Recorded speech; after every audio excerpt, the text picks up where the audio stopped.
안녕하십니까. 카펠라반의 조현아입니다. 제가 오늘 이 자리에서 발언하고 싶은 것은 최저임금 제도의 문제점과 그 해결책입니다. 여러분들은 열정페이란 단어를 들어보신 적이 있습니까? 며칠 전 제가 신문을 보던 도중에 다음과 같은 신문 기사를 보았습니다. 한국의 많은 학생들이 열정페이를 당한다. 여기서 열정페이란 새로 생긴 단어로서 꿈을 쫓는 열정적인 학생들이 최저임금 이하의 임금을 받고 일을 하는 것을 말합니다. 열정페이란 단어가 생기고 사회적으로 그 문제가 대두될 만큼 고용인들은 꿈을 쫓는 열정적인 학생들에게 최저임금조차 보장하고 있지 않는 것이 한국 사회의 실상입니다.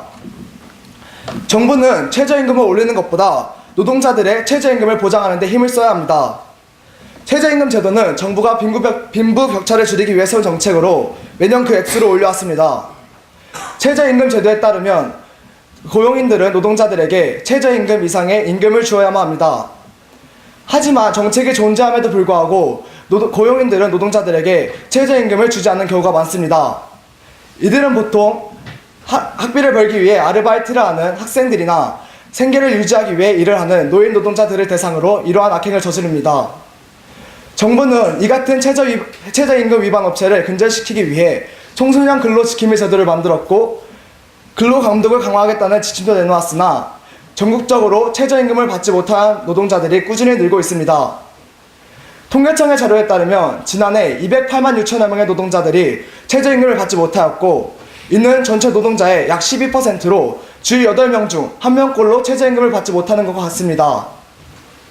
이와 같이 최저임금을 받지 못하는 노동자들이 허다한 시점에서 최저임금을 올리는 것은 밑 빠진 독에 물을 붓는 것과 같습니다. 정부는 최저임금을 올리는 것에 급급하지 말고 노동자들이 최저임금을 받을 수 있도록 그 문제를 해결해 줘야만 합니다. 저는 이러한 문제점에 대해 다음에 3가지의 해결책을 제시합니다.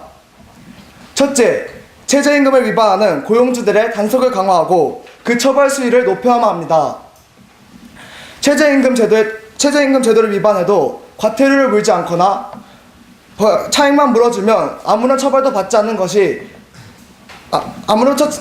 않기 때문에 그냥 벌금 내고 말지 뭐라고 생각하는 것이 한국 고용주들의 실상입니다. 정부는 최저임금을 위반할 시에 체불된 임금의 10배 혹은 그 이상의 벌금을 즉시 물도록 하는 제도를 마련해 주어야 합니다. 둘째, 모든 노동자들이 손쉽게 자신의 임금과 최저임금을 비교할 수 있는 방법을 마련해 주어야 합니다. 최저임금을 받지 못하는 대부분의 노동자들은 학생들이나 노인들입니다. 이들은 자신의 임금과 최저임금을 비교하는데 어려움을 가질 수도 있습니다. 이들이 손쉽게 자신의 임금과 최저임금을 비교할 수 있도록 프로그램이나 어플리케이션 혹은 컴퓨터나 스마트폰이 없는 노동자들을 위한 기계장치를 마련해 줘야 된다고 생각합니다. 마지막으로 최저임금을 받지 못한 노동자들이 고용인들을 쉽게 고발할 수 있는 제도적 장치를 마련해 주어야 합니다. 자신의 임금이 최저임금보다 적다는 것을 알지라도 이를 고발할 시에 많은 시간과 노력이 필요합니다. 하지만 대부분의 노동자들은 그럴 여유조차 없을 뿐더러 그에 대한 보상이 제대로 이루어지지 않고 있습니다.